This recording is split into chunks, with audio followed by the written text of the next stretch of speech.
that our schools, our teachers, the county government to understand this is very important for us, first of all, to understand what our children are going through in schools, what our children are going through in their homes, so that as we start tackling the issue of creating safe place for our children, we already have facts.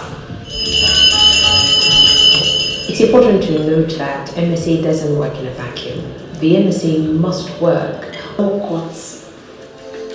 The journey began with, one, the county itself as a government prioritizing the issue of sexual violence against children as key, highlighting this issue to all the departments and bringing us on board as the fourth pillar to build capacity of the county assembly members, of the county executives, of, as it were, the civil service of the county.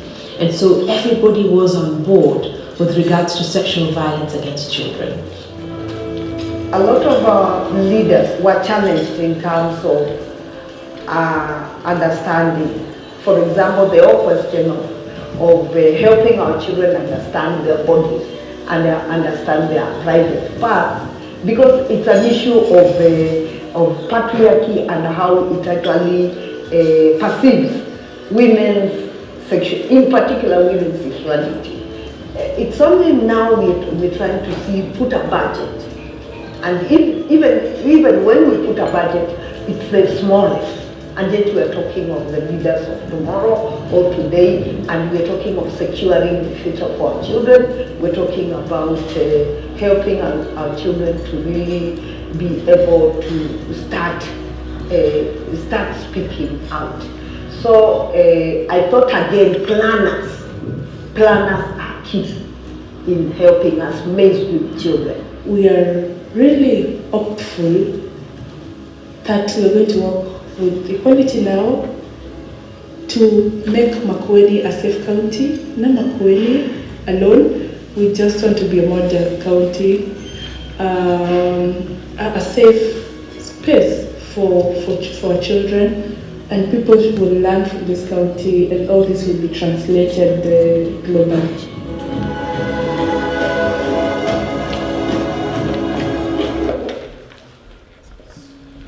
So that was 2018. So let me show you where we are at now. Just a second.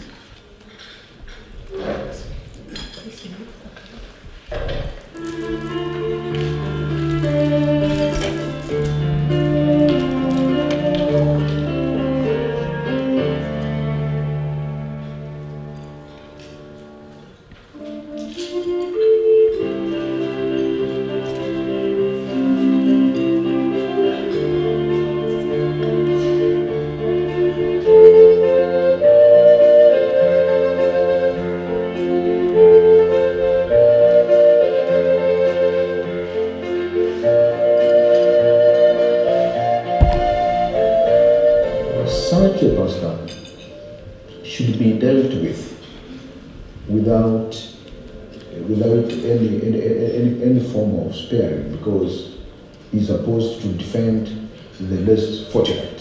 He's supposed to stand for the poor, for the vulnerable. But in this time around, it becomes the man who is against the good will of growing children. He should not be given an opportunity to defend himself.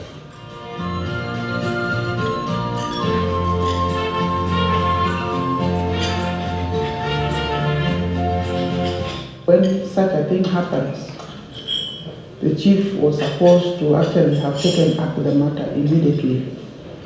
And the first thing is that you should ensure that you preserve the evidence.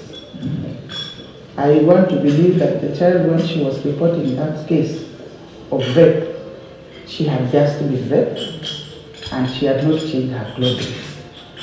So we expect the chief to preserve evidence by taking up the matter immediately and bringing the child to the hospital. After the child has been taken to the hospital, because the doctor is supposed to examine and find out whether the child has actually been raped, evidence So then the matter is supposed to be reported to the police, and then the police is supposed to take up the matter by arresting the perpetrator.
We are actually thinking these messages needs to come to us leaders.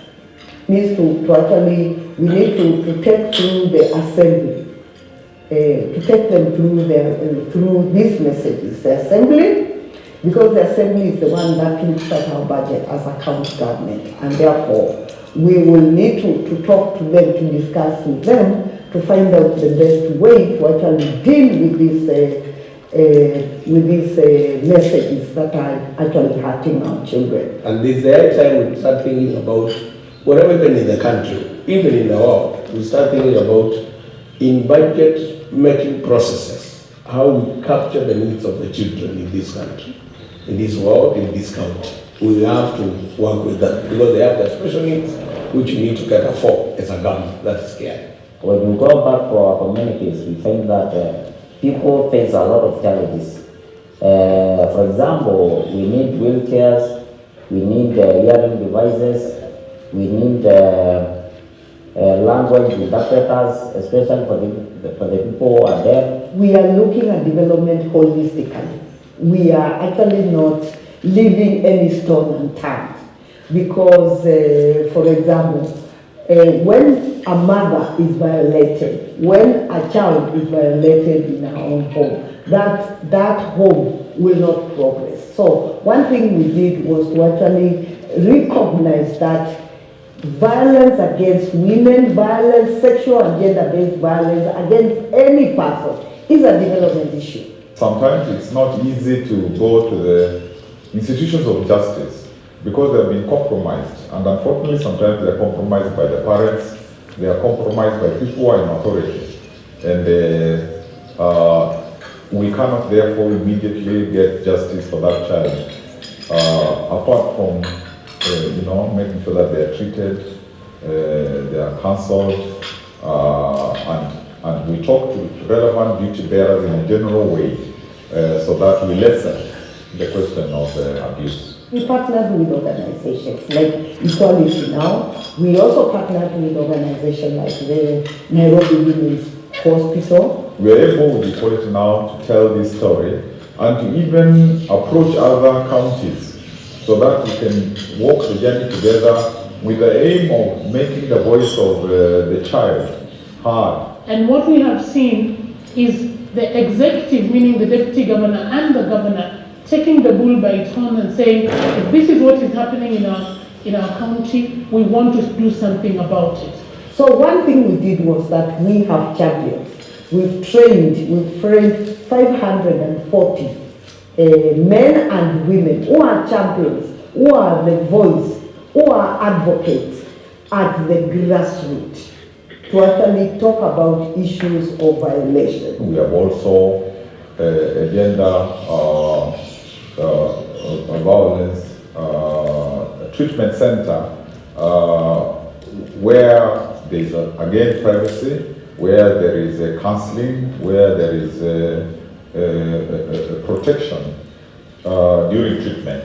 And we have also a safe space where when somebody has been harmed, even some men, we are able to keep them there, they are able to get better, they receive counseling and they receive curative medicine. People have been silent to report cases, even men.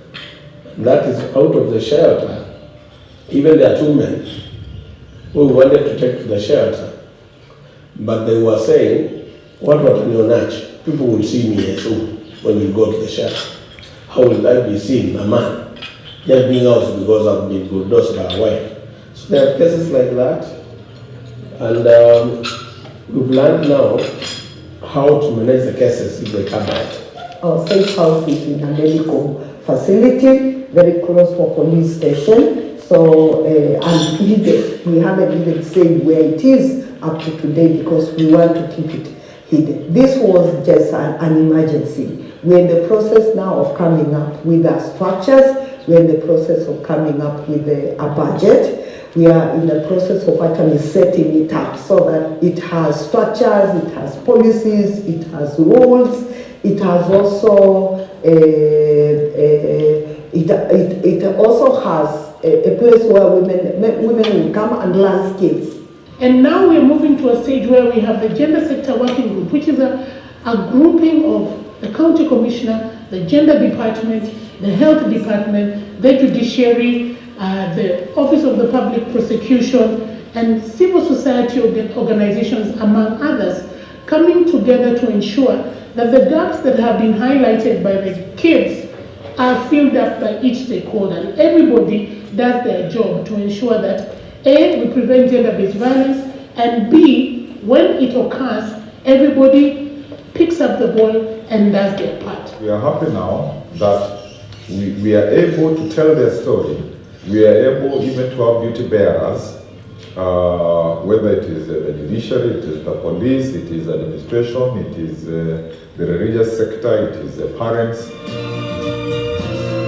We have been receiving several cases of domestic violence, rape, defilement from within Makueni. So we saw it necessary to introduce such a gender-based violence office so that we can be able to handle those cases effectively. We have put in that office very trained officers, very professional officers who are working 24 hours, and they will be helping those to prosecute those cases. They are trained and they are very effective, and they are going to handle any cases that involve GBV. We saw it necessary to introduce such a structure at a different position because in normal cases, the reporting office is full of customers, and some people are shy of expressing themselves. So we saw it necessary to put it somewhere aside so that anybody who has a problem cannot shy away from expressing him or herself accordingly. This is something that requires to be done nationwide, and I'm sure even in other counties, this is something that people are trying, and we are very, very happy. We did benchmark with Nandi, particularly in terms of ICT, and now they've also come to see what we are doing in this space of protecting women, children, whoever gets abused, and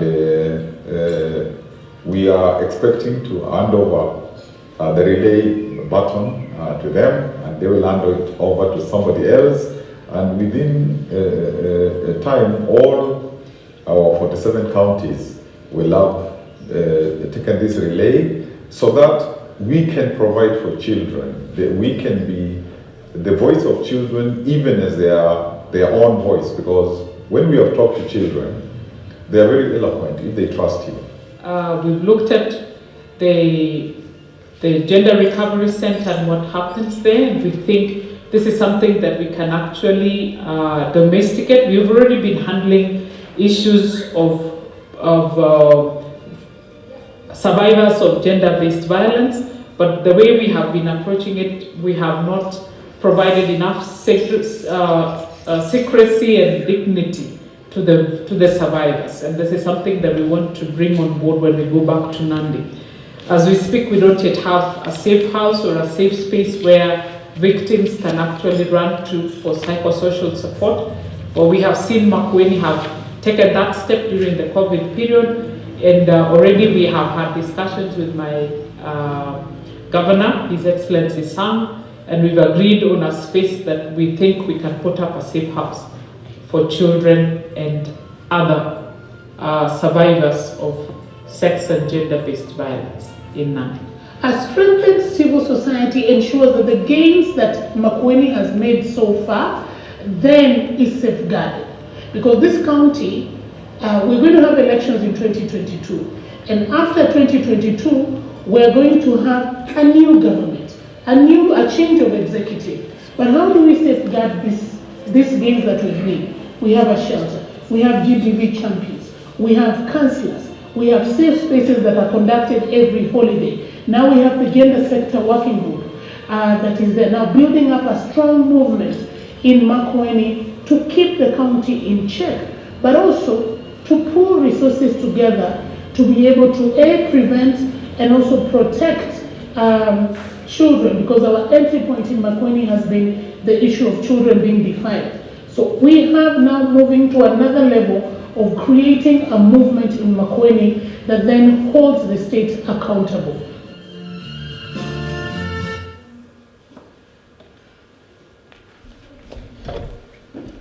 What does the silence mean? Sorry? Imeingia.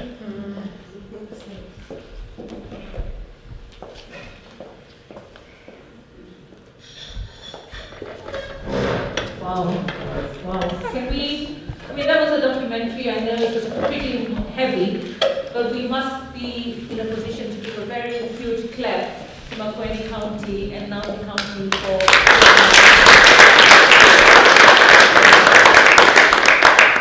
Well done, Your Excellency, the Deputy Governor, my sister, who could not have lunch with me because she was whining and dining the presidency.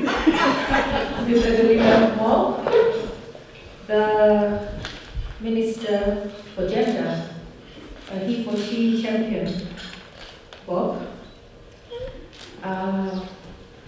all the teams that are here for Makueni, including the governor, is not here, but today was his first day to report on duty, and we were honored to actually be received by him in his office. So I acknowledge the governor, even though he's not with us, because he stands with us. The team from Makueni County, I want to say thank you for being here, all of you. Dr. Joe Masila, I'm waiting to see what you're doing. Again, another he for she. I'm sure there are many women that could take over that position, but you're there. And my sister here, Diana. The team that we came with from NMS, the Nairobi County team, and my GAF team. Good, it's still good morning, and I hope that by good afternoon will be on the ground. I'm not going to say much, but I want to take you on a journey. A 10-year-old girl, born in a house that is dysfunctional, which is the case of most houses in our country. Plays outside with her friends, comes in the evening at home, expecting mommy to put a meal for her, expecting daddy to bring her a toy or a sweet, but instead mommy doesn't come home early enough, daddy comes home early, he doesn't bring a sweet, Instead, he takes her into her room and he rapes her. And then he tells her, you're not supposed to tell your mom. But unfortunately, she starts bleeding, and before you know it, she's taken to hospital, and it's discovered that it was her father who defiled her. But it wasn't just a 10-year-old girl being raped. She's a 10-year-old girl raped by her father, and now she's 3 months pregnant. So because she's 3 months pregnant, the mother doesn't want her in the house. They end up in a orphanage or a shelter that looks after abused children. In that shelter, because our laws say that abortion can only happen when the doctor says the well-being of the child, the mother, now we're calling this child a mother, all right, is in danger. She's made to have that child, all right? In this home that she's at, which is run by private institutions, people who've probably been survivors of sexual gender-based violence, or people who've had compassion over the years and developed a shelter. These homes struggle, even for resources, because our government does very little for them. They depend on donors, and now we're going through a pandemic, so even that is not enough. The child is taken to Pumwani to give birth. She's not taken through section. She's 10 years old. She's hardly developed on the hips. And she gives birth to a baby that leaves her completely torn and requiring reconstructive surgery. She then comes back to the home with this child. The parents are telling her, you can come back home. The father is hiding and the mother is not saying where the father is. There's no arrest that's been made because the police are overwhelmed. And that's why I like the point where you say you have to merge resources and human resources and finances together, and the police and the whole government. We all have to move in sync. So you have this girl brought back to the home. Remember, she's 10 years old. And one day, she puts this child on the top of the bed, and she goes out to play with her other friends, because she's still a child. And what happens, the lady who runs the home thought that this young girl, I'm giving you a true story, this young girl is breastfeeding her baby. So she was in the kitchen making food, because she can't afford to cook, for all the other children. Then she hears a bang, and she rushes, and the baby has fallen from the top bed all the way down and burst her head. Now that baby, born of a 10-year-old, has no NHIF cover. Why? Because, again, you cannot give a 10-year-old an NHIF cover unless the mother of that 10-year-old has a cover that incorporates the 10-year-old. And then how do you introduce this young child to the NHIF cover? As who? So we have a lot of things that we need to do. But the journey of 1,000 miles starts with the first step. And for me, I'm very proud of Makueni County. We are the capital city, Nairobi. We have a few shelters run by survivors, and we support them as much as we can. But it's not enough to have a shelter. You need a shelter, you need the personnel, you need the counselors, you need the resources, you need training to integrate these abused survivors back into society. And then we also need money to arrest the problem. I don't know how many of you were looking up when the documentary was happening and reading all those captions. I'm fortunate that I know Florence, and a few years ago, she shared these posters that are there on the chairs. So, I tell all of you, if you didn't pay attention when it was on the screen, as you're walking out, if you read those frames that are on the chair there, majority of them are 12 years old. Just think when you were 12 years old, if it was your pastor, if it was your teacher, if it was your father who defiled you, and then you had no way of justice. You saw the person, the perpetrator still continuing, like this one who says he's now a motorbike rider, he's a watchman. We have a problem with our society. The social fabric of our society has really gone down. Our morals are non-existent. We don't know good from bad anymore. There's a very thin line and it's crossing over. But the survivors of sexual gender-based violence are begging for some form of compassion to help them put their pieces together. Now we operate a fund called GAF, and my coordinator here and my entire team, we sat down and we realized that Nairobi has no shelter during this pandemic. We saw how many women were going through a lot of problems. We wanted to put a shelter right from the word go, but we could not get land. And now, because of our good relationship with the Nairobi County government and NMS, the first thing I said, even before I decided to come to Makueni, is the first thing is let's have breakfast. Let us talk to each other. Let us look at the drawings you have. Let us put our resources in, you put the land, then we find NMS to put the furnishing. So that's how we're looking at it. But we also said we want civil society, so that we can continuously run this. And I'm not saying I want civil society because I want donor funding. I'm saying that this is our problem to own. The whole world has its own problems.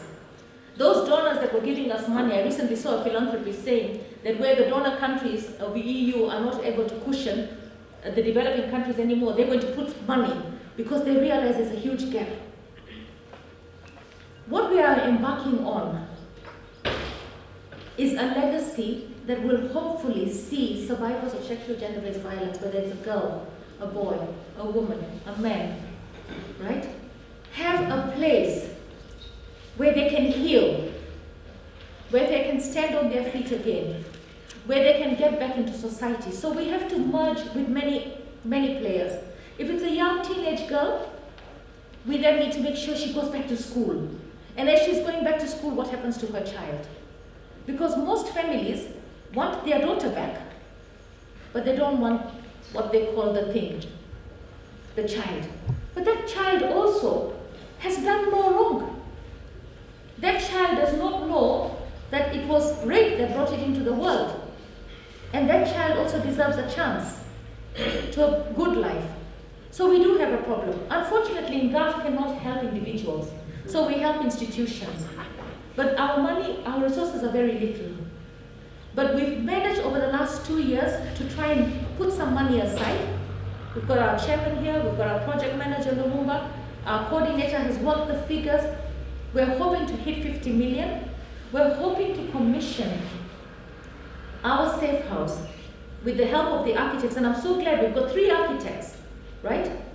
And we can put a structure that we know can be expanded, right? Because the land is big, and land use, in Nairobi, is we have to make maximum use of the land. But we're hoping to connect it with the police station. So, I was thinking here, Charity and Lumumba and Jared, we have the containers. We're going to see a polycare. Runda police station should be one of the beneficiaries of the container. For one simple reason, that the safe house will be very nearby. And the police cannot be separated from the safe house. We need to identify the schools and the colleges that offer tertiary courses that are nearby, so that you have an integrated approach, because you cannot take a girl from Runda to a school somewhere further on, because then you're talking about transport, etc. So it's an integrated approach. I think our president, when he went for Women Deliver in Vancouver, which I happened to be there, he put a focus on making sure that we kick FGM out of this country by 2022. I think he's well aware right now that we do have a problem with gender-based violence in our country, like every other country in the world does. So the question is, GAF, Nairobi County, GAF across the entire country, the resources are very limited. When I think of my sister in Isiolo, who has only 2 constituencies, and she's getting only 12 million shillings for the whole year, I cannot imagine how she's going to spread that 12 million through bursaries, through women economic empowerment, through county-wide projects, and then again to build a safe house. It is almost impossible. So the challenge now would be to the Ministry of Labour and Social Protection and the Ministry of Gender to pool resources from where they're sitting to actually ensure that we have safe houses everywhere. But that's not enough.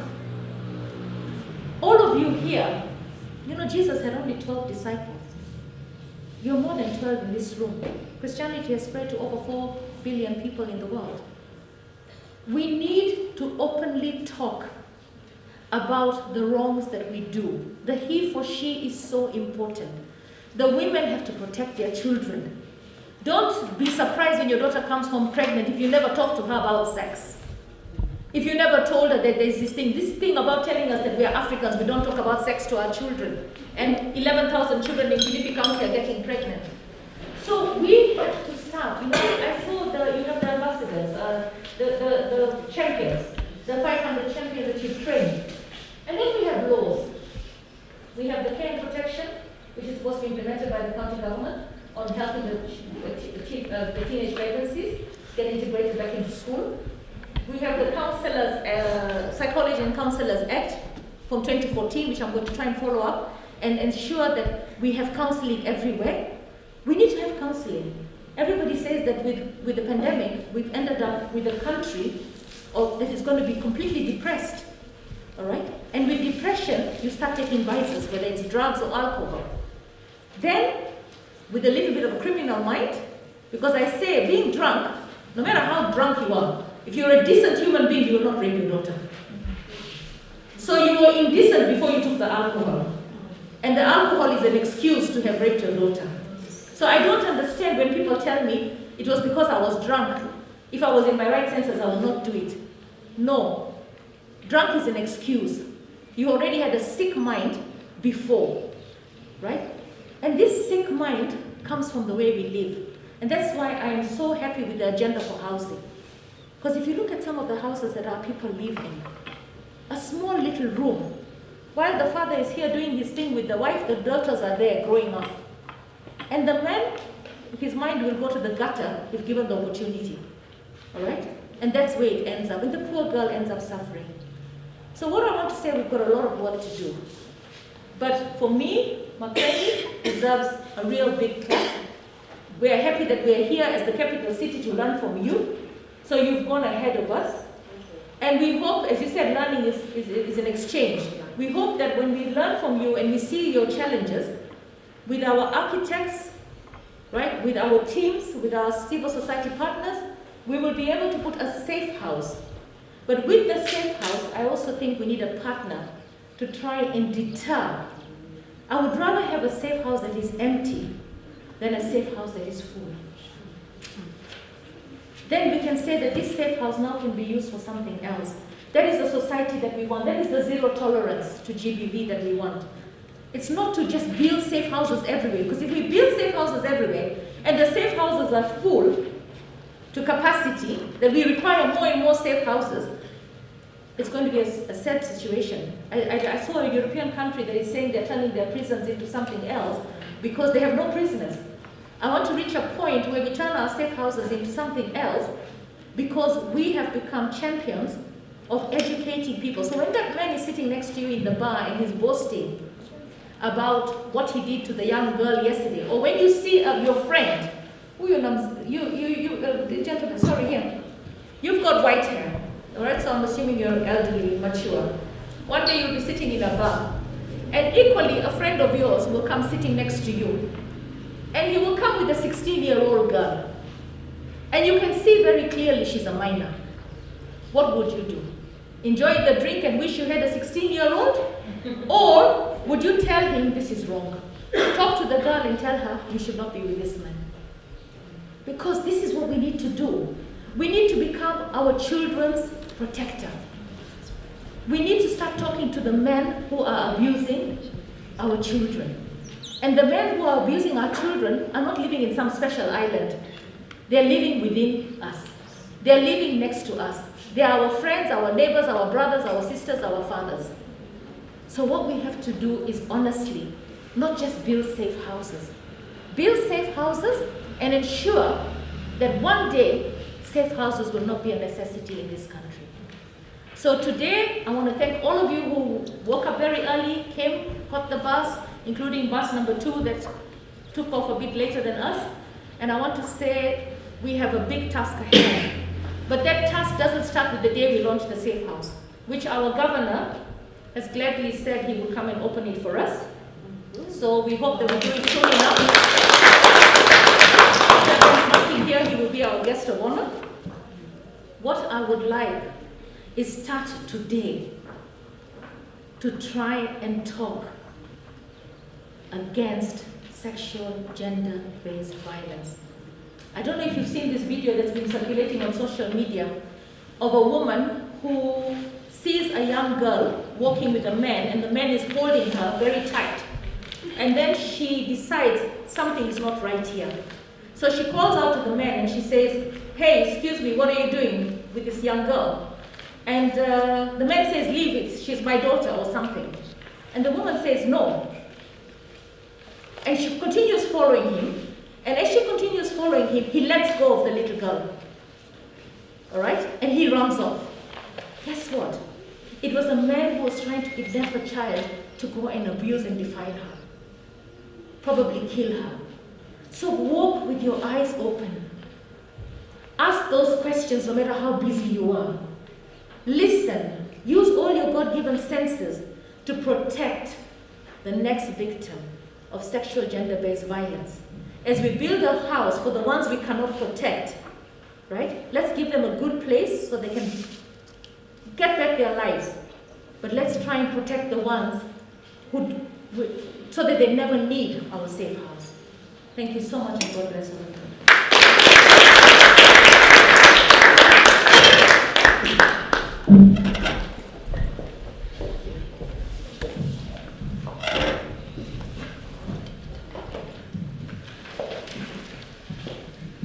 All right. We wanted to take an opportunity, if there are any reactions, if there are any questions. Thank you very much, Honorable Casares, for coming and organizing this team. Thank you, Madam DG, because, like I told you, your heart is in the right place. And see the results of it. You're educating Nairobi, you've educated Nandi. I know Kisumu is soon coming because they've been calling. So the small seed that you planted, the mustard seed, is bearing fruits as we speak. So sometimes, you know, when you're home, you think you've not done much. You think it's kidogo too. But then somebody else, the visitor comes and tells you, by the way, this is major. So thank you very much. And an appreciation for Madam DG. Really put her foot on the pedal and not take a no for an answer. And that's the kind of leadership you also need, even as we go to Nairobi County. And it comes from many forms. It was a DG, and now Nairobi County, we're seeing the women pushing us and saying we have to go. So thank you so much. There's a director from Nairobi County government that needed to speak.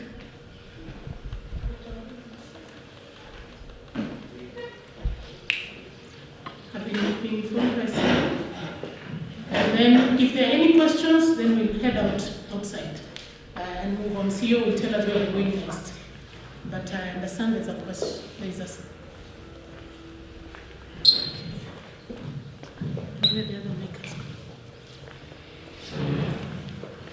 Thank you very much, Florence, for that opportunity. I really wanted our Director of Social Services, because he was left out during the introductions, and he said that he had something to say. I know it's not protocol after, and especially after our honorable member has spoken. I don't know if there's that opportunity. It's all right.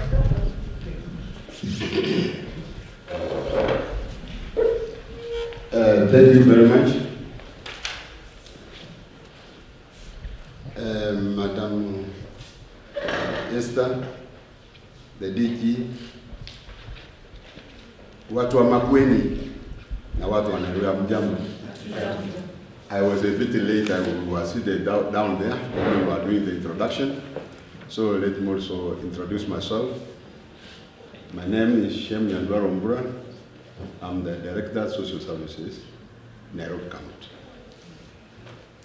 I'm very happy for what I've had here. Some of the things we are learning, but when we were planning all this, when we had planning to come, we had an aim of coming. You know, Nairobi is not like Makueni. Makueni, you have a lot of land, and there's nobody even, there's nobody who is in need to encroach. But Nairobi is like a goal. It has been excavated. A quarter, you can get that 10 million, 20 million. Well, here you come for 20 million, you even buy the whole of this land. I'm very happy. I'm very, very happy to have a comparison with us. We have come here to learn, but we want to know where you are allocating these houses compared with ours, where we are going to put up. Then something we want to learn, the costs, the structures, so that when we are going to put up ourselves, we are prepared. Then, the design, I've talked about the design of those structures. The average numbers you have come up to rescue. How did you go? How did you come with the structures? Because it's the entire Makueni County. Then how did you obtain the data? How did you start? How did you manage to come with the data of those gender violence? Then the budgeting. How do you come with the budgeting and the staffing?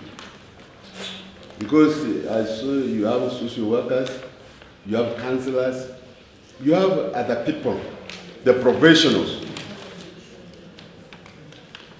Then another thing, how did you partner? How did you get your partners to, up to now, are you being assisted in one way or the other? How do you come up with that? Then another thing which we want to learn from you, the programs. In those houses, the safe houses, what are the programs going on there? We want also to learn from you because you are a bit far. Then the period they are staying there, we want also to know about that. Then how do we apply now the legal framework? Because we cannot leave it. You have come up with you have said about the policies. How did you come up with all those policies? So we should also learn from the legal. How does the community now participate towards all those programs or those procedures? I think that's why we have come here to learn from you, all those what I've mentioned, so that we'll also go and implement it. We come up with it. Through God's blessings, we come up with that. Madam, those time has gone. Madam Esther has mentioned something, that if you are somewhere else, then somebody elderly comes with a young lady, what can you do in that process? I came across about that. And it was at my home. I saw a very young girl with a very big man, an elder man, and a strong man. When he moved, just he left the guy here. I love the guy. What's your name? My name is so and so. Where do you come from? From Saja School, a primary school, known as Mepembe. just like 3 kilometers from my home. Who's your father? I know the father. How many days you have slept here? 2 days. Who brought you here? That gentleman.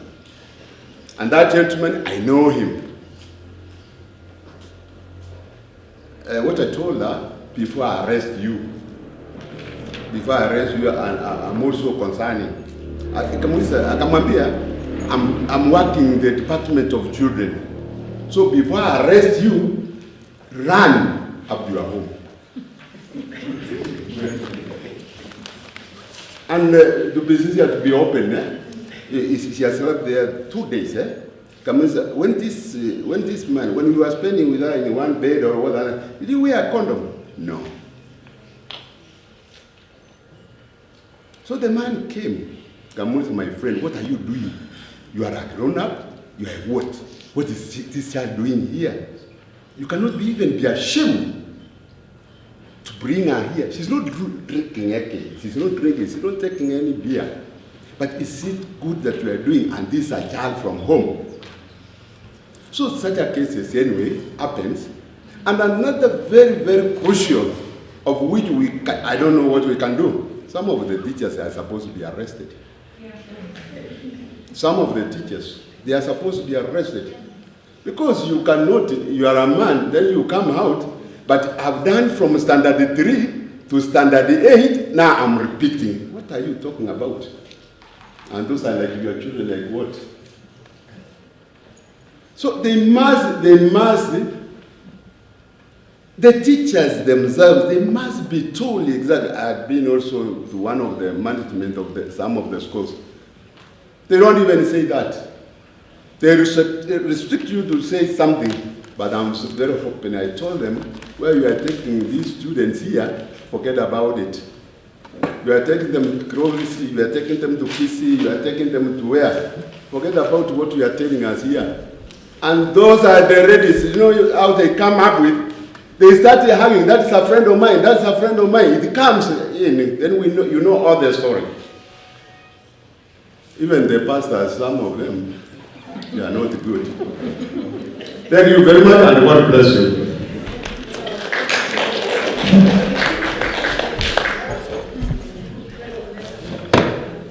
All right. You raised some question, and CEO Diana will respond to some of them. I was wondering whether we could first go around and if those questions are not answered, then we could.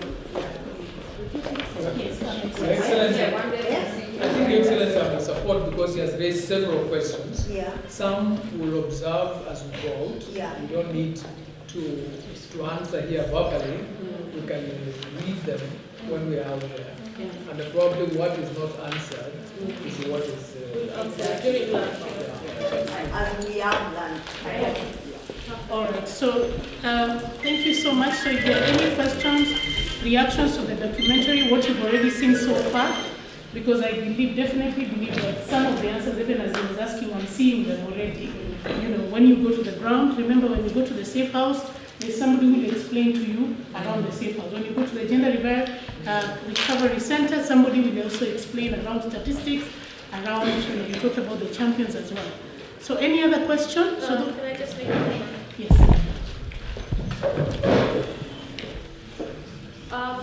I can see majority of you have got your bottles of water. So if you drank your water half in the interest of conserving water and not wasting, carry your bottle with you. And then please don't litter, bring it back so that you put it in the dustbins here. All right. So I don't want to see bottles going out of my bag. Come back with me litter here into the dustbins, but carry your half bottle like I'm going to carry mine. So I don't open and have another half on the other side because water is precious and it's scarce. Yeah. So let's. And I think we share the same. I actually don't open my water and leave this. I put it in my handbag. Yeah, if I have a pocket, I put it there. So that I also judge with it. So thank you very much for reminding us that. All right, so we will move and I'll ask Waziri to come and tell us where we're going next, and I will proceed from there. Asanteni sana. I just had a question. The comments we were reading there are very heartbreaking. Huh? Yeah. Was there any action taken against the perpetrators of that? We will answer. We'll answer that. All right, Waziri.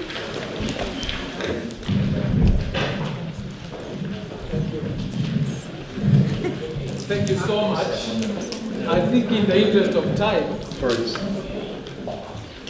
so in the interest of time, we will go through the Polycare, meet the county police commander, and get to know what they are doing.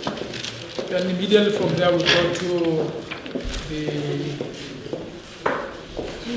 the Gender Violence Recovery Center.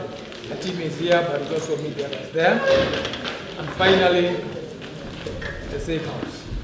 So, Diana would be leading.